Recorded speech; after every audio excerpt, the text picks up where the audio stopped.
আসসালামু আলাইকুম। আশা করি আপনারা সবাই ভালো আছেন। আশা করছি আপনাদের সকলের ঈদটা ভালো কেটেছে। ঈদ মোবারক। আজকের ভিডিওতে স্বাভাবিকভাবেই আপনাদের মূল প্রশ্ন হচ্ছে ইন্ডেক্সের কারেকশন শেষ হয়েছে কিনা। শুধুমাত্র এটাই যে মূল প্রশ্ন তা কিন্তু না। অনেকে অনেকে না, আমি বলতে পারি যে মোটামুটি মোস্ট অফ দ্য পিপল, আমি সহ মোস্ট অফ দ্য সাধারণ বিনিয়োগকারী আমরা যারা আছি, প্রত্যেকেরই ওভারঅল একই ধরনের অবস্থা। বিভিন্ন স্টক আমাদের কেনা আছে, কারো কোনো একটা পার্টিকুলার স্টকে হয়তোবা 10% লস আছে, কারো হয়তোবা কোনো একটা পার্টিকুলার স্টকে 30-40 এমনকি 50% পর্যন্তও লস আছে। এখন প্রশ্ন এখানে দুইটা দাঁড়ায়। একটা হচ্ছে মার্কেটের কারেকশন শেষ হয়েছে কিনা, মার্কেটের কারেকশন যখন শেষ হবে সেটা আমরা কিভাবে বুঝতে পারবো, যেটার মাধ্যমে আমরা আসলে প্রিপারেশন নিতে পারবো অ্যাভারেজ ডাউন করার কিংবা আদার্স যে কোনো প্ল্যান এক্সিকিউট করার জন্য। আরেকটা হচ্ছে গতকালকেও তো আমরা দেখলাম যে মার্কেটে বেশ ভালো একটা সূচক বাড়লো, প্রায় 90 পয়েন্টের আশেপাশে। তো এত সূচক বাড়ার পরেও দিন শেষে দেখা গেল যে হঠাৎ করে বটম লাইনে থাকা কিছু লো পেইড স্টক বাড়লো। কিন্তু আমাদের অনেকের পোর্টফোলিওতে যে স্টকগুলো নিয়ে আমরা সাফার করতেছি অনেক দিন যাবৎ, সেই স্টকগুলোর থেকে প্রত্যেকটা স্টক কিন্তু একইভাবে মুভমেন্ট দেয় নাই। মানে কি, আলটিমেটলি আমাদের পোর্টফোলিওতে যে লস, সেই লসটা কিন্তু অনেক বেশি পরিমাণে কমে নাই সূচক বাড়ার পরেও। সো এই যে একটা পয়েন্ট, এই পয়েন্টটাতে মূল প্রশ্নটা রেইজ হয় এটা যে আমাদের হাতে থাকা স্টকগুলো নিয়ে আমাদের আসলে কি করণীয়, কিভাবে আমরা বুঝতে পারবো কোন লেভেলে আসলে এই স্টকগুলো ঘুরে দাঁড়াবে, কি পরিমাণ সময় নিতে পারে। আমার একটা স্টক 150 টাকা থেকে কমতে কমতে কমতে কমতে 80 টাকা বা 90 টাকায় আসার পরে আমি কিনেছিলাম, বাট কেনার পরে স্টকটার প্রাইস কমে 70 টাকায় চলে এসেছে, যেটা তার 52 উইক্সের লো প্রাইস। এই লেভেলে আমি কি এই স্টকটাকে সেল করে দিয়ে কোনো একটা ট্রেন্ডিং স্টকে সুইচ করব কি না, নাকি এই স্টকটাতে এই মুহূর্তে এভারেজ করে বাই প্রাইসটাকে একটু কমিয়ে নিয়ে আসবো, আসলে আমাদের প্রিপারেশনটা কি হওয়া উচিত। এই যে মূল বিষয়গুলো, এই প্রত্যেকটা জিনিস কিন্তু আমাদের প্রত্যেকটা সাধারণ বিনিয়োগকারীর মাথায় এখন প্রশ্ন হিসেবে ঘুরপাক খাচ্ছে। তো আজকের ভিডিওতে আমি আপনাদেরকে একটা অ্যানালিটিক্যাল স্টাডির মাধ্যমে টেকনিক্যাল বেসিসে আমি আপনাদেরকে তুলে ধরার চেষ্টা করব যে কিভাবে আপনি বুঝতে পারবেন যে কখন কারেকশন শেষ হলো বা হতে চলেছে। সেই অনুযায়ী আপনার পার্টিকুলার স্টক, কারণ দেখেন আমি হুট করে এখন একটা স্টক নিয়ে একটা কমেন্ট করে দিই, কোনো তো লাভ নাই।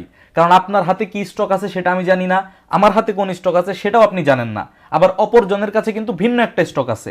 তার মানে আমাদেরকে বুঝতে হবে একটা স্টকের ব্যাক এন্ডের মেকানিজমটা কিভাবে কাজ করে, নট যে এই স্টকটা এখন কয় টাকায় আছে কয় টাকায় যেতে পারে, এটা বুঝে লাভ নাই। আর স্টক নিয়ে ফোরকাস্ট কিন্তু করাও হয় না, বিসেক থেকেও করা নিষেধ করা আছে।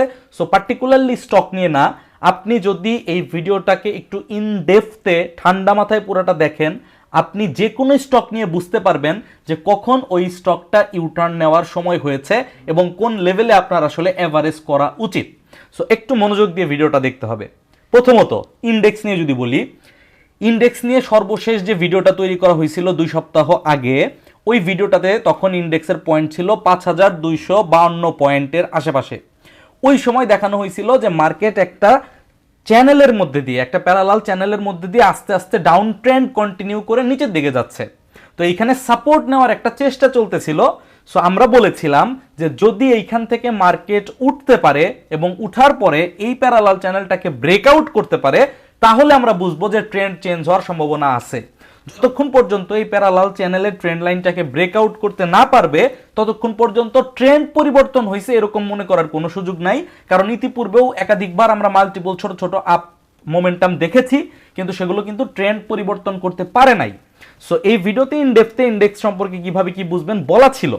সো ওইটার ধারাবাহিকতায় সেই প্যারালাল চ্যানেলটাই যদি আপনাদের সামনে ওপেন করা হয়, তাহলে দেখবেন যে এই লেভেলে থাকতে আমরা ভিডিওটা করেছিলাম এবং এইখান থেকে এই প্যারালাল চ্যানেলটাকে যদি নিচের দিকে ব্রেকডাউন করে ফেলে, তাহলে কিছুটা হলেও শার্প ফল করার পসিবিলিটি ক্রিয়েট হবে বলে বলা ছিল। শার্প ফলের মানে কি?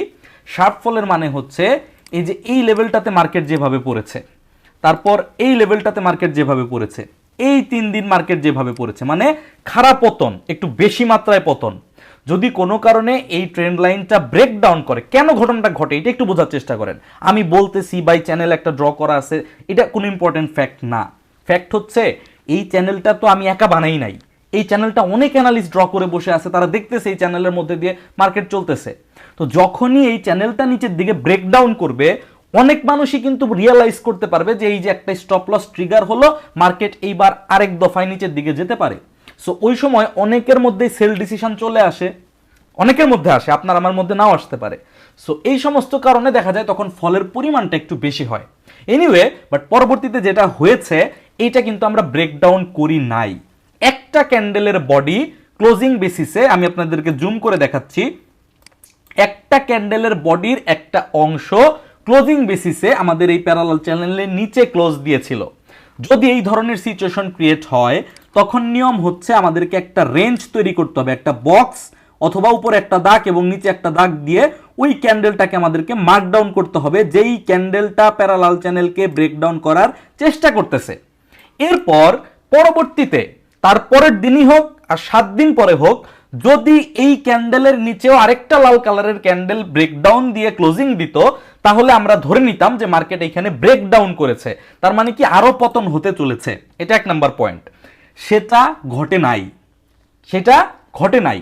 পাশাপাশি এইখান থেকে মার্কেট যখন রিভার্সাল দিচ্ছে, আপনি যদি ভলিউমের জায়গাটা খেয়াল করেন তাহলে দেখতে পাবেন মার্কেটের এভারেজ ভলিউম একদম কম। আপনি এই লেভেলটাতে আমি আপনাদেরকে লাস্ট ভিডিওতে দেখিয়েছিলাম যে মার্কেটের ভলিউম যখন একদম মিনিমাম একটা লেভেলেরও নিচে চলে যায়, আপনি এই জায়গাটাতে খেয়াল করেন, এর আগের যত ভলিউমগুলো আপনি দেখতে পাচ্ছেন সবই কিন্তু এই হলুদ কালারের দাগের উপরে অবস্থান করতেছে। এখানে কিন্তু কোনো গ্যাপ নাই, খেয়াল করে দেখেন। এই যে আমি আমার মাউসটা সরিয়ে দিচ্ছি, আপনি একটু খেয়াল করে দেখেন, আমি জুম করে দিচ্ছি, এইখানে হলুদ কালারের এই দাগটার ওপরেই প্রত্যেকটা ভলিউমের বার। কিন্তু রিসেন্টলি এই অংশটাতে এসে মাঝে মাঝেই কিন্তু এই হলুদ কালারের দাগটার থেকে ভলিউমের বারগুলো নিচে চলে যাচ্ছে। এটা আসলে কি মিন করে? হলুদ কালারের দাগটা আসলে আমি আপনাকে বোঝানোর জন্য দিয়েছি, এটা মেজর কিছু না। এটার মানে হচ্ছে মার্কেটের সেল প্রেসারটা আসলে কমে গিয়েছে। একটা পয়েন্টে আমরা যে কেউ একমত হতে পারি, আপনি যে অ্যানালিস্টের কথাই বলেন, সাধারণ বিনিয়োগকারীর কথাই বলেন, যার কথাই বলেন, যে মার্কেটে সেল প্রেসারটা কিন্তু কমে গিয়েছে। এখন সেল প্রেসার কমে যাওয়ার মানে কি মার্কেট বুলিশ হয়ে যাওয়া? সেল প্রেসার কমে যাওয়ার পরে যদি মার্কেটে পজিটিভ ভলিউম আসা শুরু করে তাহলে আসলে মার্কেট পজিটিভ হয়। এখনো পর্যন্ত মার্কেটে বড় আকারের পজিটিভ কোনো ভলিউম আসে নাই, তবে আসার কথা হচ্ছে যে এই ভলিউমগুলো কন্টিনিউ করতেছে, এই ভলিউমটার থেকে এইটুকু বোঝা যাচ্ছে যে মার্কেটে সেল প্রেসার এখন কমে গিয়েছে। তো মার্কেট কারেকশন কমপ্লিট করেছে কিনা এইটা আমরা কিভাবে বুঝবো? এই যে বাড়লো 3-4 দিন, আরো হয়তো 1-2 দিন বাড়লো, এখান থেকেও পড়তে পারে, আবার এই প্যারালাল চ্যানেলের এই রেজিস্ট্যান্স লেভেল টাচ করে আবারও পড়তে পারে। সো পড়বে নাকি এইটা উপরের দিকেই যেতে থাকবে সেইটা বোঝার উপায় কি? একটা ইন্ডিকেশন তো আমরা বললাম যে ভলিউম যদি বাড়তে থাকে আস্তে আস্তে এবং এটা যদি উপরের দিকে উঠতে থাকে তাহলে এটা ব্রেকআউট করার পসিবিলিটি থাকবে। বাট এখন যেই লেভেলে ভলিউম হচ্ছে এই লেভেলের ভলিউম দিয়েই যদি আর 2 দিন বাড়ে তাহলে এই প্যারালাল রেজিস্ট্যান্স ব্রেক করা পসিবল না। এখান থেকে হয় ভলিউম বাড়তে হবে অথবা মার্কেটকে আরেকবার নিচের দিকে রিটেস্ট করতে আসতে হবে। বাট এটাই মেজর বিষয় না। মেজর বিষয় তাহলে কি? মেজর বিষয় বোঝার জন্য আমাদেরকে আগে একটু মার্কেট স্ট্রাকচারটা বুঝতে হবে। খুব সিম্পল ভাবে বলবো, একটু বোঝার চেষ্টা করবেন। এটা যদিও এলিয়ট ওয়েবের কনসেপ্টের সাথে চলে যায়, বাট আমি খুব ঠান্ডা মাথায় সিম্পল বাংলায় আমি আপনাদেরকে বোঝানোর চেষ্টা করব। মার্কেটের ইন জেনারেল স্ট্রাকচারটা হচ্ছে মার্কেট 3টা ওয়েভের মাধ্যমে উপরের দিকে উঠে, 2টা ওয়েভের মাধ্যমে নিচের দিকে নামে, এবং যখন এই প্রসেসটা কমপ্লিট হয় তখন মার্কেটের একটা সার্কেল কমপ্লিট হয়। এই সাইকেলটা কমপ্লিট হয়ে যাওয়ার পর মার্কেট আবার নতুন একটা সাইকেল তৈরি করার জন্য সচেষ্ট হয় বা নতুন একটা সাইকেল তৈরি করে। তো এই যে ফরম্যাটটা আপনি দেখতে পাচ্ছেন, এইটা হচ্ছে আমাদের ইন্ডেক্সের মান্থলি বেসিসে চার্ট। এই দেখেন 2003 সাল থেকে 2024 সাল আজকের ডেট পর্যন্ত ইন্ডেক্সটা আপনাদের সামনে দেয়া আছে। এইখানে যদি আপনি খেয়াল করেন দেখেন এই যে 1 2 3 4 5 5টা মুভের মাধ্যমে মার্কেট উপরের দিকে উঠেছিল, ঠিক যেমনি এখানে মার্কেটের স্ট্রাকচারে দেখানো হচ্ছে। এবং পরবর্তীতে মার্কেট যখন ফল করলো এ বি সি অথবা 1 2 3 যেভাবেই আপনি বুঝেন না কেন, এই যে 1 2 3 এই অংশটা, এই অংশটা আমি কালারটা চেঞ্জ করে দিচ্ছি আপনাদের বুঝতে সুবিধা হবে। এই অংশটাতে মার্কেট ফল করার কথা এইভাবে, এবং মার্কেট দেখেন এই অংশটাতে এইভাবেই কিন্তু ফল করলো। তার মানে এই অংশটুকু জুড়ে মার্কেটের একটা সাইকেল কমপ্লিট, মানে বেসিক। আমি এখানে কোনটা কি মেজারমেন্ট কোনো কিছুতে আসতেছি না, জাস্ট মার্কেটের একটা সাইকেল এখানে কমপ্লিট হলো। মার্কেটের একটা সাইকেল কমপ্লিট হওয়ার পর মার্কেট এখান থেকে আবার মুভ করা শুরু করলো। তার মানে মার্কেটের পুনরায় এই ধরনের কোন একটা স্ট্রাকচার ফলো করে উপরে ওঠা উচিত। আসেন একটু বেসিক লেভেলে দেখি পরবর্তীতে কি হলো। এই অংশটাতেও যদি আমরা আসি তাহলে আমরা দেখতে পাচ্ছি মার্কেট আবার 1 2 3 4 5 করে করে মার্কেট উপরের দিকে উঠলো, 1 2 3 করে মার্কেট নিচের দিকে নামলো। এখন এই যে মার্কেট নিচের দিকে নামতেছে এখনো পর্যন্ত এই অংশটুকু নিয়ে কারোর মধ্যে কোনো কনফিউশন নাই। হ্যাঁ, এইটা আসলে 5 ওয়েভে উঠেছে না 3 ওয়েভে উঠেছে সেটা নিয়ে বিতর্ক আছে, ওগুলোতে যাব না, আমাদের ওগুলো তো জানার প্রয়োজনও নাই। আমাদের প্রয়োজন হচ্ছে বুঝা কারেকশন কমপ্লিট হয়েছে কিনা, কোথায় কারেকশন কমপ্লিট হইতে পারে এবং সেই অনুযায়ী আমরা কিভাবে প্রিপারেশন নিব। তো এই জায়গাটাতে মার্কেট এইখানে কারেকশন কমপ্লিট করবে নাকি আরেকটু 200 পয়েন্ট নিচে নেমে তারপর কারেকশন কমপ্লিট করবে, না কারেকশন ইতিমধ্যে কমপ্লিট হয়ে গেছে, সেটা বোঝার উপায় কি? ইনিশিয়ালি লাস্ট ভিডিওতে দেখানো হয়েছিল যে ফিবোনাচি রিট্রেসমেন্ট টুলের মাধ্যমে আমাদের মার্কেটটা যেই লেভেলে আছে ওই লেভেল থেকে পরবর্তীতে আমাদের গোল্ডেন রেশিও মানে 0.618 এর সাপোর্ট জোনটা কোথায়, লাস্ট ভিডিওতে দেখানো ছিল 5052 পয়েন্ট এবং এখানে বলা ছিল যে 5052 পয়েন্ট পর্যন্ত মার্কেট পড়তে পারে এবং এই 5052 পয়েন্ট পর্যন্ত পড়ার পরে মার্কেট আরেকটু নিচে নেমে উপরের দিকে উঠতে পারে বা ওখান থেকেও মার্কেট ঘোরা শুরু করতে পারে। এবং রেফারেন্স হিসেবে ইতিপূর্বে মার্কেটের যে বড় সাইকেলটা ছিল, আমি আগের ভিডিও বাদ দেই, এখানে আপনাদেরকে দেখাচ্ছি। এই যে মার্কেটটা ছিল মান্থলি বেসিসে,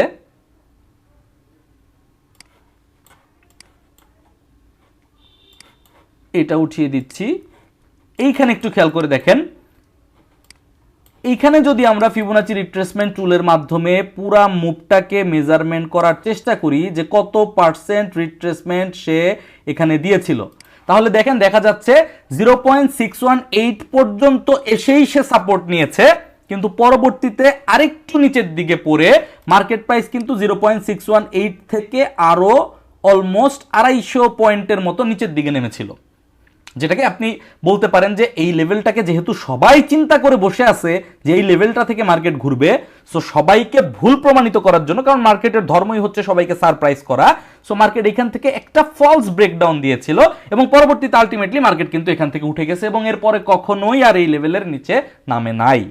সো সেম কনসেপ্ট, সেম জিনিস যদি আপনি এখন বর্তমান পজিশনে, বর্তমানে যে অবস্থানে মার্কেটটা আছে সেই জায়গায় মেলানোর চেষ্টা করেন, আমি এগুলো উঠিয়ে দিচ্ছি, তাহলে ঘটনাটা কি দাঁড়াচ্ছে? তাহলে ঘটনাটা দাঁড়াচ্ছে ফিবোনাচি রিট্রেসমেন্ট লেভেলের exactly two be exactly 0.61 লেভেলকে say touch করেছে এবং আপনি আমি আমরা অনেকেই টেকনিক্যাল অ্যানালিসিস ভালোবাসি, বুঝি, ফলো করি এবং আমরা সবাই মনস্তাত্ত্বিকভাবে ধরে রেখেছি যে এই লেভেলে আসলে মার্কেট ঘুরতে পারে। তারই ফলশ্রুতিতে কিন্তু আপনার আমার মতো মানুষরা সিদ্ধান্ত গ্রহণ করেছে যে হ্যাঁ এইবার আমাদের এক্সপেক্টেড লেভেলে এসেছে, এইবার মার্কেটকে ঘোরানো দরকার বা ঘোরা উচিত। সেই কারণেই কিন্তু এখানে একটা বাইং সেন্টিমেন্ট আমরা দেখতে পাচ্ছি। দুইটা ঘটনা ঘটতে পারে, এক হচ্ছে এইখানেই বটম হয়ে যেতে পারে, আর হয়তো এর নিচে আমরা মার্কেটকে দেখতে পাবো না আপাতত, এইটা একটা পয়েন্ট হতে পারে। আরেকটা পয়েন্ট এটা হতে পারে ওই যে আমরা সবাই সিদ্ধান্ত নিয়েছি এবং সবাই ধরে রেখেছি মার্কেট এক্স্যাক্টলি এই পর্যন্তই নামবে এবং মার্কেট আসলেই এক্স্যাক্টলি ওই পর্যন্তই নেমেছে, সো আমাদের সবাইকে ভুল প্রমাণ করার জন্য মার্কেট একটা ফলস মুভ দিলেও দিতে পারে, এরকম একটু উপরের দিকে উঠে আবার আরেকবার নিচের দিকে উঠে তারপরে উঠে যেতে পারে, দ্যাটস ইট। এর বাইরে আহামরি বিশেষ কিছু হওয়ার পসিবিলিটি নাই।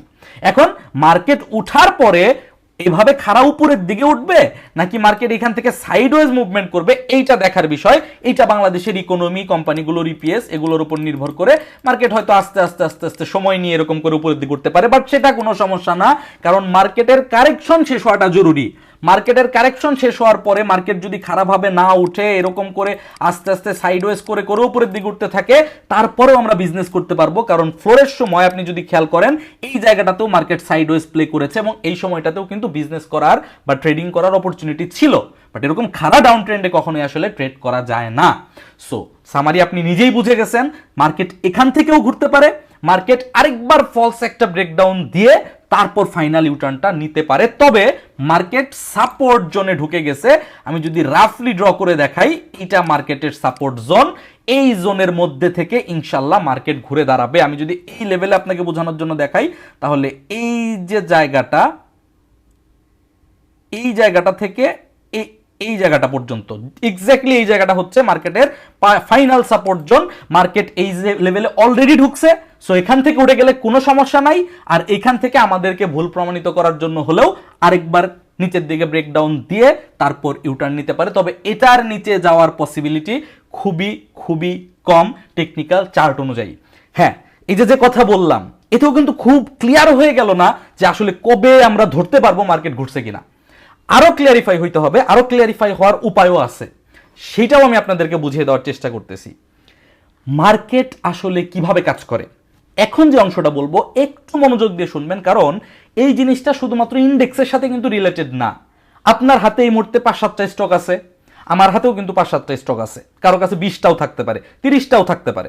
আপনার জিজ্ঞাসা থাকতে পারে ফুয়াং ফুডের কি হবে, ফুয়াং সিরামিকের কি হবে, বিডি থায়ের কি হবে, পিডিএল এর কি হবে। পার্টিকুলারলি স্টক ধরে ধরে আমি আপনাকে বুঝাইতে গেলে এই 200-300 স্টক নিয়ে কথা বলাতে একটা ভিডিওতে কোনোভাবেই পসিবল না, আর এটা এখন লিগালও না, সো এটা বলাও সম্ভব না। বাট এডুকেশনাল পারপাসে আপনি যদি এর থিওরিটা বুঝতে পারেন যে কি দিয়ে আপনি বুঝবেন যে কোন একটা স্টক কখন ঘুরে এবং আপনারটা ঘুরলো কিনা, তাহলে আপনার হাতে বিডি থাই থাকুক, আপনার হাতে ফুয়াং সিরামিকই থাকুক, আপনার হাতে ব্যাডবিসি থাকুক, আপনি কিন্তু সেই একই জিনিস অ্যাপ্লাই করে ধরতে পারবেন। সো এই জিনিসটা বোঝার চেষ্টা করেন। জিনিসটা হচ্ছে মার্কেট যখন ডাউন ট্রেন্ডে থাকে তখন এরকম এরকম করে করে লোয়ার লো তৈরি করতে করতে মার্কেট নিচের দিকে নামে। এইটা ছিল মার্কেটের ফার্স্ট সুইং এর হাই, এইটা ছিল তার লো। পরবর্তীতে যখন আরেকটা সুইং তৈরি করলো সেটা হয়ে গেল লোয়ার লো, কারণ আগের লোড চাইতে এই লোটা পরে আরো নিচের দিকে তৈরি করছে, এই জন্য লোয়ার লো। আর এই যে হাইটা, আগের হাইটা যেখানে ছিল তার থেকে নিচে তৈরি করবে, এই কারণে এটার নাম লোয়ার হাই। এখানে একটা জিনিস খেয়াল করবেন, অনেকে একটা জিনিস মিস করে যায় এখানে, সেটা হচ্ছে অনেকে মনে করে এটা এই লেভেলে এসে ঘুরবে। এই লেভেলে এসে ঘুরবে কেন বলছি, এই যে প্রিভিয়াস যে লোটা ছিল, এই প্রিভিয়াস লোটা থেকে বাধাপ্রাপ্ত হয়ে নিচে নেমে যাবে, এইটা কিন্তু মার্কেট স্ট্রাকচারের মধ্যে পড়ে না, এইটা মার্কেট স্ট্রাকচারের নিয়ম না। এখান থেকে পড়তে পারে, কোনো সমস্যা নাই, এখানে যেহেতু রেজিস্ট্যান্স আছে এখানে বাধাপ্রাপ্ত হয়ে নিচে নামতে পারে। বাট মার্কেটের স্ট্রাকচারটা হচ্ছে এটা উঠতে উঠতে এই পর্যন্ত যেতে পারবে, প্রিভিয়াস হাইয়ের থেকে 100টা নিচে নেমে মানে নিচ পর্যন্ত গিয়ে তারপরেও যদি নিচে নামা শুরু করে সেটাকেও আমাদেরকে লোয়ার হাই হিসেবেই কনসিডার করতে হবে, সেটাকেও আমাদেরকে ডাউন ট্রেন্ড হিসেবেই ধরতে হবে। তার মানে ডাউন ট্রেন্ড শেষ হওয়ার একমাত্র ওয়ান এন্ড অনলি কন্ডিশন হচ্ছে মার্কেট এইভাবে চলতে চলতে পরবর্তীতে যখন এইখান থেকে উঠা শুরু করবে, এইটা ছিল তার প্রিভিয়াস লোয়ার হাই, এইটা ছিল তার প্রিভিয়াস লোয়ার হাই। এই প্রিভিয়াস লোয়ার হাইটাকে ব্রেকআউট করে উপরে উঠতে হবে। যখনই ব্রেকআউট করে উপরে উঠবে সেটাকে বলা হয় টেকনিক্যাল ভাষায় চেঞ্জ অফ ক্যারেক্টার। না বুঝলে টেকনিক্যাল টার্ম বোঝাটা জরুরি না, বাট বিষয়টা আপনার জন্য বোঝা জরুরি। যখন এই চেঞ্জ অফ ক্যারেক্টারটা হবে তখন আমরা ধরতে পারবো যে ডাউন ট্রেন্ডটা পরিসমাপ্তি হয়ে গিয়েছে, এরপরে মার্কেট প্রাইস হয়তোবা উপরের দিকে একটা মোমেন্টাম ক্রিয়েট করবে। আবার ব্যাপারটা এরকম না যে এটা ব্রেকআউট করলে এইভাবে শুধু যেতেই থাকবে, এইটা ব্রেকআউট করার পরে মার্কেট প্রাইস পুনরায় নিচের দিকে আসতে পারে, তাতে কোনো সমস্যা নাই, কিন্তু আলটিমেটলি তার গন্তব্য হবে উপরের দিকে। এটা হচ্ছে আমাদের আর্লি ইন্ডিকেশন, বুঝার একটা উপায় যে মার্কেট প্রাইস এখান থেকে কিভাবে রিঅ্যাক্ট করবে। সো এখানে দুই ধরনের ঘটনা ঘটতে পারে। একটা স্ট্রাকচার, আপনি এটাকে চিন্তা করেন, এইটা ধরেন একটা স্ট্রাকচার, মার্কেট প্রাইস নিচের দিকে নামতে নামতে এই পর্যন্ত নামলো। এবার আপনি এই ইন্ডেক্সের সাথে একটু মিলান, মার্কেট প্রাইস এইভাবে করে আপ ডাউন করে করে করে করে আস্তে আস্তে নিচের দিকে নামতেছে, এই যে আস্তে আস্তে আস্তে করে নিচের দিকে নামতেছে। হঠাৎ করে আস্তে আস্তে 3-4 দিন মার্কেট প্রাইস পজিটিভ হলো, এইখানে দেখলেন আপনি হঠাৎ করে 3-4 দিন মার্কেট প্রাইস পজিটিভ হলো। পজিটিভ হওয়ার পর আপনাকে যে জিনিসটা বিবেচনায় আনতে হবে সেটা হচ্ছে, যেটা বিবেচনায় আনতে হবে সেটা হচ্ছে প্রিভিয়াস যে লোয়ার হাইটা ছিল, আমি কি সেই লোয়ার হাইটাকে ব্রেকআউট করে উপরে উঠতে পারতেছি কিনা। যতক্ষণ পর্যন্ত এই প্রিভিয়াস লোয়ার হাইটাকে ব্রেকআউট করে আমি উপরে উঠতে না পারতেছি ততক্ষণ পর্যন্ত আমি আসলে ডাউন ট্রেন্ডের মধ্যে আছি। এই যে আপ ট্রেন্ডটা আপনি দেখলেন 3টা ওয়েভের মাধ্যমে, এইটা আসলে একটা ইন্টারনাল স্ট্রাকচার, এইটা মার্কেটের মূল স্ট্রাকচার না। মূল স্ট্রাকচার তখনই তৈরি হবে যখন প্রিভিয়াস লোয়ার হাইটাকে ব্রেকআউট করে মার্কেট উপরের দিকে উঠবে। তাহলে এইটা গেল একটা কন্ডিশন। আরেকটা কন্ডিশন হচ্ছে, ধরেন মার্কেট কোনো কারণে এইখান থেকে উঠতেছে উঠতেছে 3-4 দিন বাড়তেছে, বাড়তে বাড়তে এই লোয়ার হাইটাকে ব্রেকআউট করে ফেললো। যখনই মার্কেট প্রাইস কোনো না কোনোভাবে এই লেভেলটাকে ব্রেকআউট করে ফেলবে তখন আমরা বলবো যে মার্কেটে একটা চেঞ্জ অফ ক্যারেক্টার হইল। চেঞ্জ অফ ক্যারেক্টার হওয়ার মানে হচ্ছে এই যে ডাউন ট্রেন্ডটা ছিল তার প্রিভিয়াস লোয়ার হাইটাকে আমরা ব্রেকআউট করে ফেলছি, তার মানে মার্কেটের ডাউন ট্রেন্ডটা শেষ হইল। এখন এইটা যখন উপরের লেভেলে যাবে, ওই যে যেটা বলছিলাম, এখান থেকে ডাইরেক্ট বাড়তে পারে, কোনো সমস্যা নাই, বাট এখান থেকে ডাইরেক্ট বাড়াটা ম্যান্ডেটরি না। মার্কেট প্রাইস এইখান থেকে আপনাকে বুঝাইলো যে মার্কেট এখন পজিটিভ হয়ে গেছে, কিন্তু পরবর্তীতে আপনি যাতে আপনার ডিসিশনে ঠিক না থাকতে পারেন বা আপনার মধ্যে একটা প্যানিক সেল প্রেশার নিয়ে আসার জন্য, ভয় তৈরি করার জন্য, বা মার্কেট আবার কারেকশন করবে মনে করানোর জন্য মার্কেট আবার নিচের দিকে আসতে পারে। বাট এইখানে যে ব্যাপারটা ঘটবে, এই যে লোয়ার লো, মানে সর্বশেষ যে লোয়ার লোটা মার্কেট তৈরি করছে, এই যে লোয়ার লো, এই লোয়ার লো লেভেলের নিচে আর মার্কেট যাবে না। এখান থেকেই বা তার উপরে থেকেই মার্কেট ঘুরে উপরের দিকে চলে যাবে। সো এই যে উপরের দিকে যাবে, এইটাকে আমরা ধরতে পারবো কখন? যখন আমরা দেখব মার্কেটে চেঞ্জ অফ ক্যারেক্টারটা হয়েছে, প্রিভিয়াস লোয়ার হাইটাকে ব্রেকআউট করতে পারছে। এবার অ্যাভারেজ করব কোথায়? আইদার আপনি এতদিনে অ্যাভারেজ করে ফেলছেন, অ্যাভারেজ করার দুইটা টেকনিক সিম্পল ভাবে চিন্তা করেন। একটা হচ্ছে আমি একটা স্টক এমন একটা প্রাইসে পেয়ে গেছি যেই প্রাইসটা আমার এক্সপেক্টেড প্রাইস ছিল, এবং গত 2-3 বছর ধরেও আমি সেই প্রাইসে এই স্টকটাকে পাচ্ছিলাম না। এখন আজকে আমি এই স্টকটাকে এই লেভেলে পেয়ে গেছি। নট নেসেসারিলি যে মার্কেট এখান থেকে কবে ব্রেকআউট করবে, কবে ব্রেকডাউন করবে, কবে কোন লেভেলে আসবে সেটা দেখে ওই স্টকের দাম বেড়ে যাবে, তারপরে আমাকে অ্যাভারেজ করতে হবে। আপনি অ্যাভারেজ করে ফেলেন, সিম্পল। আপনি খেয়াল করলে আমি 2-3টে স্টকের নাম বলতেছি, কেনার জন্য না। একটু খেয়াল করে দেখেন, একমি ল্যাবের মতো শেয়ার 60 টাকার কাছে নেমে আসছে, কনফিডেন্স সিমেন্টের মতো শেয়ার 60 টাকার মধ্যে বা নিচে হয়তো চলে আসছে, এলএসবিএল সেম ঘটনা, এসএসসি স্টিলের মতো শেয়ার 10 টাকায় ট্রেড হচ্ছে, টেক্সটাইল সেক্টরের অনেকগুলো শেয়ার 10 টাকা কিংবা তারও নিচে ট্রেড হচ্ছে। ব্যাংকের যদি আপনি শেয়ারগুলোর কথা খেয়াল করেন, যেই ব্যাংকগুলো 10% বা তার থেকে বেশি, 10%, 12.5% পর্যন্ত ডিভিডেন্ড দেয়, সেই শেয়ারগুলো এখন 8 টাকা 8.5 টাকায় ট্রেড হচ্ছে। তার মানে আপনি একটা 8 টাকা দিয়ে ব্যাংকের শেয়ার কিনলে সেই ব্যাংকটা প্রতি বছর আপনাকে 1 টাকা বা 1 টাকা 20 পয়সা করে ডিভিডেন্ড দিচ্ছে। সো এই যে শেয়ারগুলো একটা এক্সপেক্টেড প্রাইস আপনি পেয়ে গেছেন, আপনি কিনতে পারেন। এখান থেকে মার্কেট প্রাইস যদি ব্রেকআউট নাও করতে পারে, আরো 200 পয়েন্ট কারেকশনও করে, হয়তোবা ওই স্টকটা আরো 5% কারেকশন হইতে পারে। বাট একটা জিনিস মাথায় রাখবেন, আপনি মার্কেটে কোনো একটা স্টককে সবার চাইতে কম দামে কেনার জন্য কিন্তু আসেন নাই। আপনি মার্কেটে এসেছেন কোনো একটা স্টক কিনবেন এবং কেনার পরে ওই স্টকটা বাই রেটের থেকে একটু বাড়তি প্রাইসে সেল করবেন, কিছু ক্যাপিটাল গেইন করবেন অথবা ডিভিডেন্ড গেইন করবেন, যেটাই করেন আপনি প্রফিট করার জন্য মার্কেটে এসেছেন। কিন্তু আমরা যখন অ্যাকচুয়ালি মার্কেটে পারফর্ম করি, আমাদের মধ্যে দুই ধরনের টেন্ডেন্সি কাজ করে, যেখানে দুইটাই ভুল। একটা হচ্ছে লোয়েস্ট রেটে আমাকে কিনতে হবে, যেটা প্র্যাকটিক্যালি পসিবল না। আরেকটা হচ্ছে আপ ট্রেন্ড শুরু হয়ে যাওয়ার পর 2-3টা হল্ট হয়ে যাওয়ার পর সেই স্টকটা আমাদের কম দামের কিনে রাখা স্টককে সেল করে দিয়ে, লসে সেল করে দিয়ে, আমরা ট্রেন্ডি একটা স্টক অনেকখানি বেড়ে যাওয়ার পর সেই স্টকটা কিনে আরো বাড়বে ভেবে। দুইটা সিদ্ধান্তই কিন্তু ভুল। সো আপনার একটা স্টক যখন কাঙ্ক্ষিত রেটে চলে আসছে, আপনার কিন্তু ওই স্টকটা অ্যাভারেজ করতে কোনো দোষ নাই।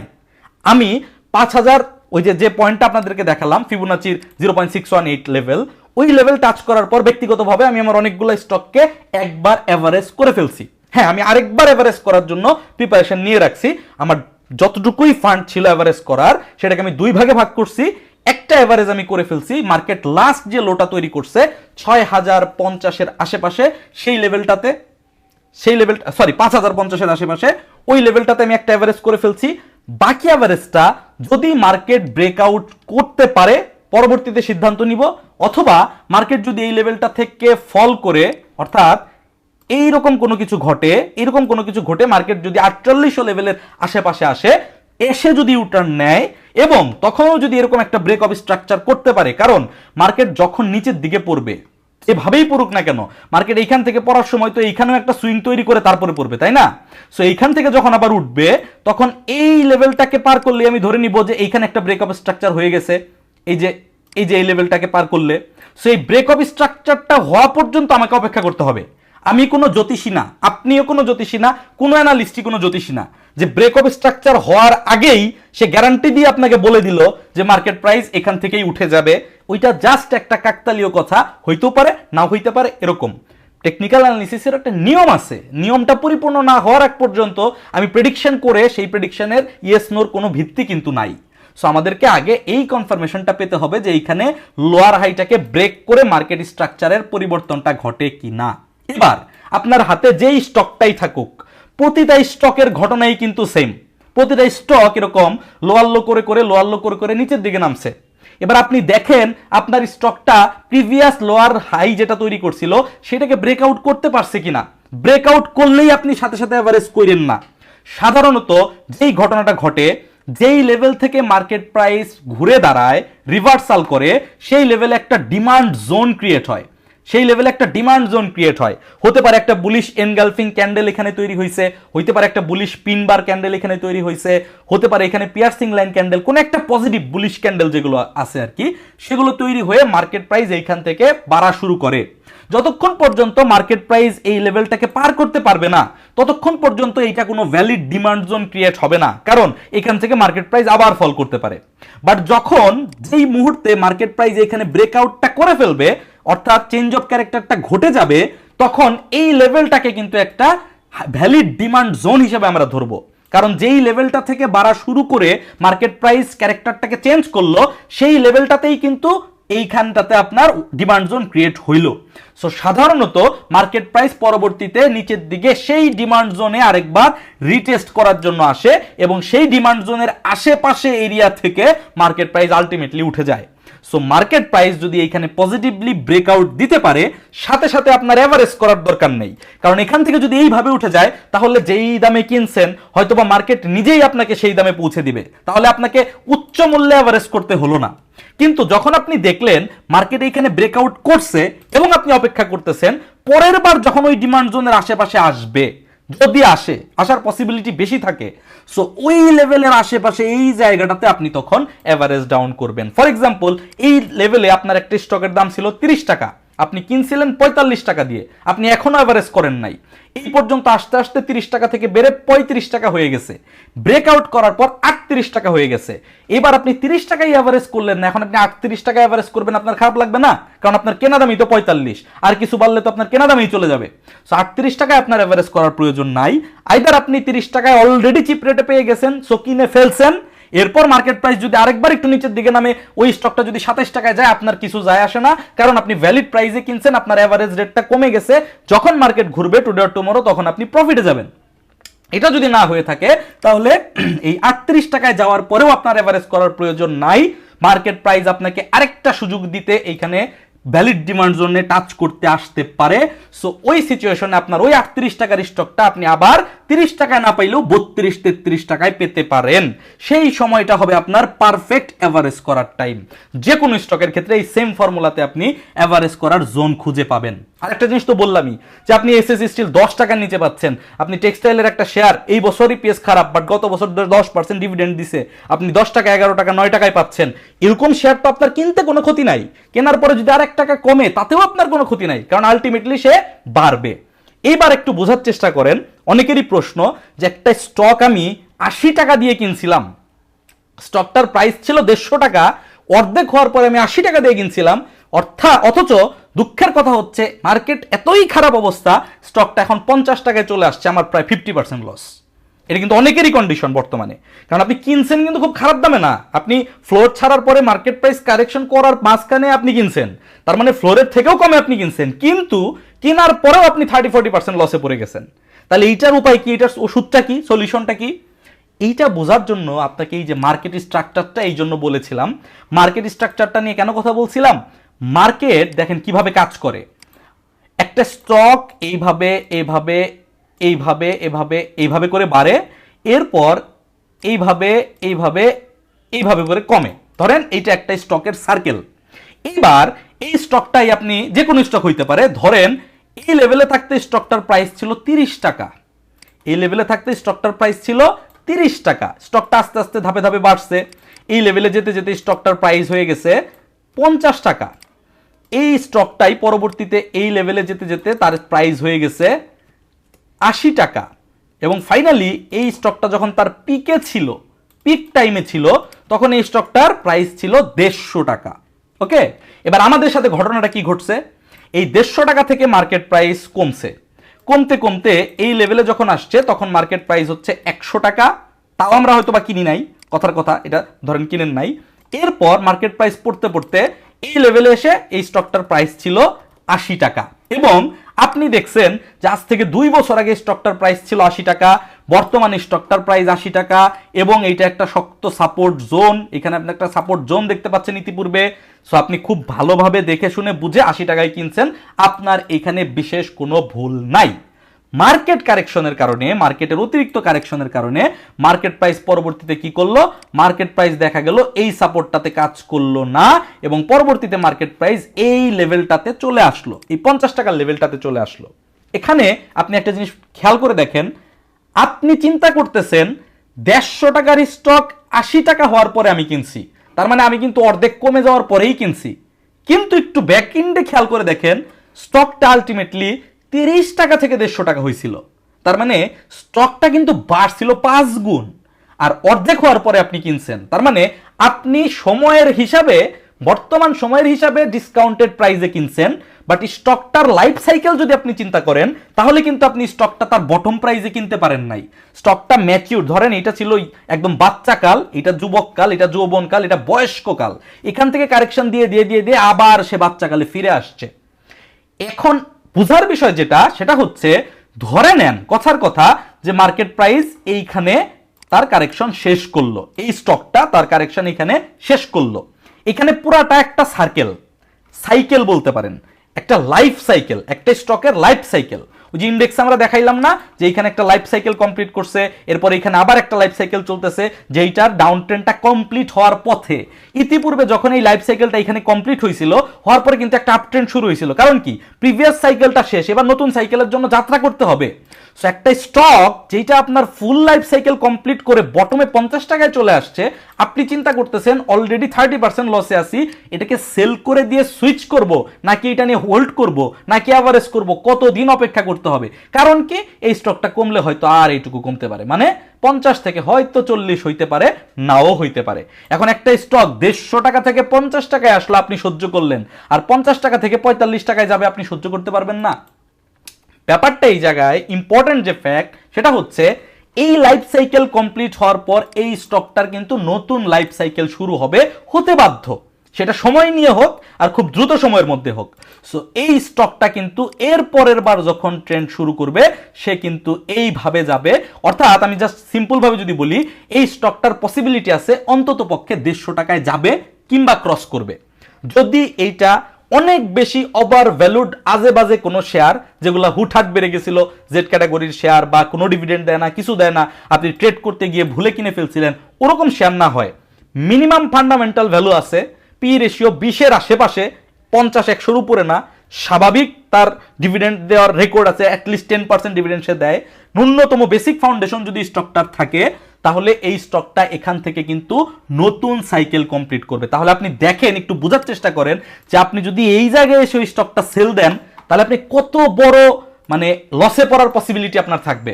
আপনি আগে সেল দিতে পারতেন, ডেফিনেটলি আপনি আগে সেল দিতে পারতেন বা দিলেন, সেটা আলাদা কথা, বাট আপনি একটা লাইফ সাইকেল কমপ্লিট হয়ে যাচ্ছে, কারেকশন কমপ্লিট হয়ে যাচ্ছে, সেই জায়গায় আপনি সেল দিয়ে আপনি সেখান থেকে এই লস কখনোই অন্য একটা স্টক দিয়ে খুব সহজে রিকভারি করতে পারবেন না। এখন অনেকেই প্রশ্ন করেন যে 150 টাকার স্টক কমতে কমতে 50 টাকা আসতেছে, এটা কেমন বাজার? হ্যাঁ ঠিক আছে, এটা সত্য, আমাদের বাজারে অনেক লিমিটেশন আছে, অনেক সমস্যা আমরা পাই, ইটস মানে অনেস্টলি স্পিকিং এইখানে কমেন্ট করার কোনো সুযোগ নাই, আমাদের দেশের মানুষই আমরা এরকম, এই সিস্টেমেই আমরা চলি, এভাবেই আমরা অভ্যস্ত হয়ে গেছি, হয়তো বা এটা চেঞ্জ আসবে, আমরা সবাই চাই এটা চেঞ্জ আসুক, বাট আসলে আলটিমেটলি কিন্তু এই অভিযোগগুলো দিয়ে আমাদের শেয়ার মার্কেট থেকে প্রফিট আসবে না বা আমরা লস রিকভার করতে পারবো না। আমাদের লসটাকে আমাদেরকে ম্যানেজ করতে পারতে হবে, এবং লস থেকে রিকভারি কিভাবে করতে হয় সেই টেকনিকগুলো অ্যাপ্লাই করে নিজের লস নিজেকেই রিকভার করতে হবে। আলটিমেটলি মার্কেটের কোনো কর্তৃপক্ষ যদি মার্কেট ভালোও করে, এসে কিন্তু আপনার পোর্টফোলিও ধরে আপনার লস রিকভারি করে দিবে না। সো আপনাকে বুঝতে হবে একটা স্টকের লাইফ সাইকেল যখন শুরু হয় পজিটিভ ট্রেন্ডে, সে 30 টাকা থেকে 300 টাকাও যেতে পারে। আপনারা বিকন ফার্মা অনেকেই দেখেছেন যে কয় টাকার স্টক 350 টাকা পার করে এখন আবার 150 টাকায় চলে আসছে, এরকম অনেক স্টক আছে, নট অনলি বিকন ফার্মা, অনেক স্টক আছে। সো যখন কারেকশন সাইকেলও থাকে, আপনি ফুল কারেকশনের মধ্যে পড়ে গেছেন ভাই, কিছু করার নাই তো, ফুল কারেকশন সাইকেলের মধ্যে পড়ে গেছেন, ফুল কারেকশন কমপ্লিট হওয়ার পরেই সে ঘুরবে। এর মাঝখানে যখন 3-4 টাকা করে বাড়তেছে, তখন এক্সাইটেড হয়ে কোনো লাভ নাই, কারণ ওগুলো জাস্ট পুল ব্যাক, ওগুলো নতুন ট্রেন্ড না। যখন ফুল কারেকশন কমপ্লিট করে প্রিভিয়াস লোয়ার হাইটাকে ব্রেক করে ওই যে চেঞ্জ অফ ক্যারেক্টার হবে, হওয়ার পরে স্টকটা ঘুরবে, তখন আপনি ওই স্টকটা নিয়ে আশাবাদী হইতে পারবেন এবং আপনার নতুন ইনভেস্টমেন্ট জোন হবে বা অ্যাভারেজের জোন হবে এইটা হচ্ছে আপনার নতুন করে ইনভেস্টমেন্টের জোন। যদি আপনি অলরেডি চিপ রেটে পেয়ে যান, ওই যে বললাম 10 টাকার নিচে পেয়ে গেছেন, বা এমন একটা স্টক গত 5 বছরে 20 টাকায় নামে নাই, এখন নামছে, আপনি এখন এভারেজ করেন, আর 2 টাকা কমলে কিছু যায় আসে না, কারণ আর 2 টাকা কমবে কিনা আপনি নিজেও শিওর না, আমিও শিওর না। বাট যেটা নিয়ে আপনি কনফিউজ, যেটা নিয়ে আপনি শিওর না, 50-50 ফান্ডামেন্টাল কন্ডিশন, অত বেশি ফান্ডামেন্টাল স্টক না, সেটাকে আপনি আগে উঠতে দেন। উঠার পরে যখন রিটেস্টে আসবে তখন আপনি এই লেভেলে অ্যাভারেজ ডাউনটা করেন। আপনার এভারেজ প্রাইস যদি 80 টাকা হয়, এইখানে বর্তমান প্রাইস ধরেন 50 টাকা, এখানে 60 টাকাতেও যদি আপনি অ্যাভারেজ করেন, তাহলে ওই স্টকটার বাই প্রাইস আপনার জন্য হয়ে যাবে 70 টাকা, রাইট? 70 টাকা। কিন্তু এই পজিটিভ ট্রেন্ডটা যখন আপনি পাবেন, এই পুরো স্টকটাই কিন্তু আলটিমেটলি 70 টাকা থেকে আপনাকে 100 টাকায় নিয়ে যাবে। আমি বেশিতে যাচ্ছি না, আমি 150-200 যাচ্ছি না, 70 টাকা থেকে 100 টাকায় নিয়ে যাবে। সো আজকে আপনি যে স্টকটা দেখতেছেন 50 টাকায়, সেই স্টকটা নতুন সার্কেল কমপ্লিট করা, মানে এক্সিস্টিং ডাউন সার্কেল কমপ্লিট করার পর নতুন লাইফ সাইকেলে কিন্তু 100 টাকায় যাবে।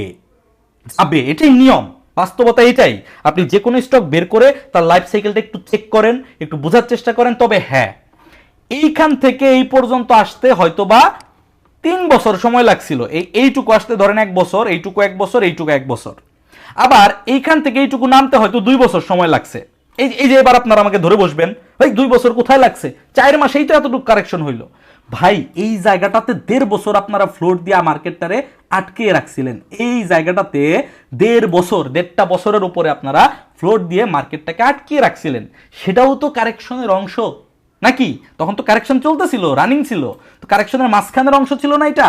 যদি ওই ফ্লোর না থাকতো, এই কারেকশনটাই হয়তো আরো সময় নিয়ে স্লোলি হয়তো বের হওয়ার সুযোগ থাকতো, আপ ডাউন মুড থাকতো।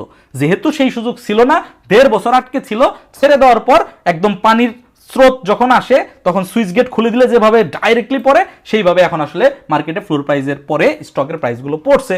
সো আলটিমেটলি 3 বছরে বাড়ছে 5 গুণ, 2 বছরে কমে আবার 3 গুণ কমছে। সো পরবর্তীতে এইটা 2 বছরেও বাড়তে পারে, এটা 1.5 বছরেও বাড়তে পারে, এটা 1 বছরেও বাড়তে পারে। বাট আমাদের যে কেনা রেট, সেইটা এখন থেকে শুরু করে বছর খানেকের মধ্যে ইনশাল্লাহ আমরা পেয়ে যাব। কোন স্টক 3 মাসে পেতে পারি, কোন স্টক 1 বছর লাগতে পারে, স্টক ভেদে 2 বছরও লাগতে পারে। কারণ কোন স্টকটা কোন রেটে কোন জায়গায় আপনি কিনছেন আমার কিন্তু জানা নাই। এমন হইতে পারে এই স্টকটা আপনি 150 টাকায় কিনছেন, সো এই স্টকটার এই কেনা দাম পেতে আপনাকে 2 বছর অপেক্ষা করতে হইতে পারে। কিন্তু এই স্টকটার ডাউন সাইকেল কমপ্লিট হওয়ার সময় এসে আপনি এই স্টকটা লসে সেল করতে পারেন না। আপনি এই স্টকটা এই সমস্ত জায়গায় সেল করতে পারতেন।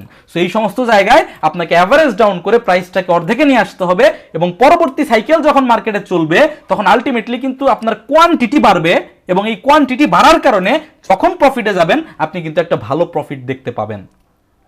সো যাই হোক, অনেক কথা বলে ফেলছি। মূলত আজকের ভিডিওর মূল কনসেপ্টটা ছিল মার্কেটের স্ট্রাকচারটা আপনাকে বোঝানো। একটা স্টক আপনি কিনছেন, কেনার পরে আসলে 40% লস হয়ে গেছে, আপনি তো স্বাভাবিকভাবেই হতাশ হবেন, সেটা তো আমারও খারাপ লাগতেছে যে এত লস কেন দেখতে হচ্ছে আমাদের। কিন্তু আপনাকে বুঝতে হবে ওই স্টকটা কোথা থেকে কোথায় বেড়েছিল এবং পরবর্তীতে কতটুকু কমছে। আপনি খেয়াল করলে দেখবেন এই 30 টাকার নিচে কিন্তু ওই স্টকটার প্রাইস এখনো যায় নাই, এখনো ওই 30 টাকার নিচে কিন্তু ওই স্টকটার প্রাইস যায় নাই, যাবেও না ইনশাল্লাহ, যাবেও না ইনশাল্লাহ। একটা দুইটা শেয়ার ব্যতিক্রম হইতে পারে। সো এখান থেকে যখন নতুন সার্কেলটা শুরু হবে, শুরু হওয়ার সুযোগ দেন। শুরু কবে হবে এটা আমরা চিল্লাপাল্লা করে কোনো লাভ নাই। মার্কেট মেকাররা যখন মনে করবে, ফরেনাররা যখন মনে করবে মার্কেট এখন অ্যাট্রাকটিভ হয়েছে, ইন্টারেস্ট রেট কমে গেছে, তখন এখান থেকে মার্কেট ফ্লো করবে। আপাতত আমাদের এক্সপেকটেশন এখান থেকে আপ ট্রেন্ড না, আপাতত আমাদের এক্সপেকটেশন এখানে কারেকশন শেষ করা। কারেকশন শেষ করে মার্কেট যদি স্লোলি মুভমেন্ট করতে থাকে, ওই যে দেখেন কম ভলিউম হয়েছে, লো পেইড বাড়ছে, কম ভলিউম কন্টিনিউ থাকলে হয়তো এর পরবর্তীতে ইন্স্যুরেন্স বাড়বে, কম ভলিউম কন্টিনিউ থাকলে হয়তো এর পরবর্তীতে আইটি বাড়বে, ভলিউম যখন একটু বাড়া শুরু করবে হয়তো তখন টেক্সটাইল বাড়বে, ভলিউম যখন অনেকখানি বাড়বে তখন হয়তো বা জিপি ব্যাট বিসির মতো ব্লু চিপ শেয়ারগুলো বাড়া শুরু করবে। সো সিকোয়েন্সিয়ালি আসবে মার্কেট, সিকোয়েন্সিয়ালি লোল প্লে করবে। সো আমাদেরকে ভলিউমকে গ্র্যাজুয়ালি বাড়তে দিতে অপেক্ষা করতে হবে। এটা তো আপনি আমি ভলিউম বাড়াইতে পারবো না। সো চিল্লাপাল্লা করে কোনো লাভ নাই। বর্তমানে মার্কেট লুক্রেটিভ অবস্থায় আছে, মার্কেট তার বটম তৈরি করে ফেলেছে অথবা করার খুব কাছাকাছি জায়গায় আছে। সো আমরা এই জায়গায় আর হতাশ না হয়ে যতটুকু সময় লাগুক, 1 মাস লাগুক, 15 দিন লাগুক আর 2 মাস লাগুক, আমরা একটু ধৈর্য ধারণ করি, স্টক বুঝে বুঝে আমরা অ্যাভারেজ করি, ব্রেক অফ স্ট্রাকচার কোথায় হয়, ট্রেন্ড রিভার্সালটা করতে পারতেছি কিনা সেইটা আমরা খুব ভালোভাবে খেয়াল করি। আপনাদেরকে এই যে একটু আগে যেটা দেখালাম যে স্টকগুলোই যখন তার চেঞ্জ অফ ক্যারেক্টারটা করবে, মানে প্রিভিয়াস লোয়ার হাইটাকে ব্রেক করবে, তখন দেখে দেখে আপনি স্টকগুলোকে পরের কারেকশনে অ্যাভারেজ ডাউন করে নিন। এই হচ্ছে মার্কেট সম্পর্কে আমার আপডেট। আমি এখানে কোনো প্রেডিকশন দেই নাই, কত পয়েন্ট পর্যন্ত নামবে, কত পয়েন্ট পর্যন্ত উঠবে এরকম কোনো কিছু বলিও নাই, ভবিষ্যতেও আর বলবো না, কারণ এখন আমাদের প্রেডিকশন দেওয়াও নিষেধ। বাট আমি চেষ্টা করেছি আমি যা বুঝি সেই জিনিসগুলো যাতে আপনারা বুঝেন এবং আমাকে বা কাউকে জিজ্ঞেস না করে চার্টে এসে আপনি যাতে বুঝতে পারেন এবং বের করতে পারেন যে কবে কখন আমার কি করা উচিত। তারপর আরো যদি আপনার হেল্প লাগে আপনি জাস্ট বিনিয়োগ চ্যানেলটাতে যান, প্লেলিস্ট অপশনে যাবেন, প্লেলিস্ট অপশনে গিয়ে দেখবেন শেয়ার মার্কেট ফ্রি কোর্স নামে একটা ফুল প্লেলিস্ট করা আছে যেখানে 29টা ভিডিও দেওয়া আছে এবং আমি চিন্তা করছি সামনে আপনাদেরকে এখানে আরো কয়েকটা ভিডিও দিব, কারণ রিসেন্টলি মার্কেটে যে পরিমাণ লস অনেককে দেখতে হয়েছে। সো পেইড কোর্স বা প্রফেশনাল কোর্স অনেকেই বিয়ার করতে পারতেছেন না, স্বাভাবিক, বুঝাই যাচ্ছে। সো এই ফ্রি কোর্সে আমি আরো 2-4-5টা ভিডিও পরবর্তীতে আস্তে আস্তে অ্যাড করব, যাতে আপনার ফিনান্সিয়াল কন্ডিশন খারাপ থাকলেও পেইড কোর্স না করেও আপনি এই ফ্রি কোর্সের মাধ্যমে ম্যাক্সিমাম লেভেলে উপকৃত হতে পারেন। আর এই ফ্রি কোর্স করার পরে যদি আপনার মধ্যে কিউরিসিটি জাগে যে আপনার আরো জানা প্রয়োজন, তাহলে আপনি প্রফেশনাল বা অ্যাডভান্স কোর্সের কথা চিন্তা ভাবনা করতে পারেন। আমি এই মুহূর্তে আপনাকে কোর্সের জন্য ইনভাইট করতেছি না, আমি জানি আপনি লসে আছেন, আমি জানি মার্কেটের অবস্থা খারাপ, মার্কেটের অবস্থার সাথে শেখার কোনো সম্পর্ক নাই। আপনি আপনার সময় সুযোগ মতো অ্যাটলিস্ট এই ফ্রি কোর্সটা দেখে আপনার নলেজটাকে ইনরিচ করে নেন। এবং আমি চেষ্টা করতেছি আমাদের ফ্রি কোর্সে যারা আছে বা পেইড প্রফেশনাল কোর্সেও যারা আছে সবাইকেই আস্তে আস্তে করে মার্কেটের ডিটেইল জিনিসগুলো, খুঁটিনাটি জিনিসগুলো তুলে ধরার জন্য, যাতে করে মার্কেট রিভার্সাল করার পর আমরা দ্রুত সময়ের মধ্যে আমরা ঘুরে দাঁড়াতে পারি। তো সেই কামনাই রইল, সবাই সবার জন্য দোয়া করি যাতে আমাদের প্রফিটেবল জার্নিটা দ্রুত শুরু হয়। এই লেভেলটা কিন্তু একটা রেজিস্ট্যান্স, এই লেভেলটা একটা রেজিস্ট্যান্স, একটু খেয়াল রাখবেন। এই লেভেলটা থেকে মার্কেট প্রাইস যদি আগামী দিন বাড়তে না পারে, এখান থেকে রিজেক্টেড হওয়ার পসিবিলিটি থাকবে। বাট রিজেক্টেড হইলেই হতাশ হয়ে যাওয়ার মতো কিছু নাই, রিজেক্টেড হয়ে আবার ঘুরে দাঁড়িয়ে বাড়তেও পারে, বাট রিজেক্টেড হওয়ার একটা পসিবিলিটি থাকবে, সেটা জাস্ট মাথায় রাখা। এবং এখান থেকে যদি উঠতে পারে তাহলে এইটা একটা বড় রেজিস্ট্যান্স হিসেবে কাজ করবে এবং একবারের জন্য হইলেও এইখানে বাধা পাইতে হবে, যদি এইখানে বাধা না পায় পরবর্তীতে হয়তো বা রিটেস্ট নিয়ে ঘুরে দাঁড়াবে। আশা করতেছি পজিটিভ কিছুই হবে। তবে মার্কেট এইখান থেকে ব্রেকডাউন করে এইখানে আসলে ভয় করবেন না, ভয় পাওয়ার কোনো কিছু নাই। মার্কেট ডাউন সাইকেল কমপ্লিশনের খুব কাছাকাছি আছে, হয় কমপ্লিট করে ফেলছে অথবা কারেকশনের খুবই কাছাকাছি আছে। সো আমাদেরকে রিভার্সালের জন্য অপেক্ষা করতে হবে। আপনি যদি এইটুকু সহ্য করতে পেরে থাকেন, আপনি যদি এইটা সহ্য করতে পারেন তাহলে আরেকটু সহ্য করেন, কারণ অন্তত এইটুকু উঠলে আপনি দেখবেন বিনিয়োগ ফ্রি হয়ে গেছে। বিনিয়োগ ফ্রি হয়ে গেছে মানে আমার চ্যানেল ফ্রি হয়ে গেছে না, আপনার যে ইনভেস্টমেন্টটা আছে আপনি একটা ব্রেক ইভেন পর্যায়ে বা প্রফিটেবল পর্যায়ে চলে আসছেন। সো আপনি এমন জায়গায় গিয়ে ভুল সিদ্ধান্ত নিয়েন না যেটাই ছিল শেষ কারেকশনের জায়গা। দেখা হচ্ছে আগামী ভিডিওতে, সেই পর্যন্ত সবাই ভালো থাকবেন, সুস্থ থাকবেন। আসসালামু আলাইকুম, আল্লাহ হাফেজ।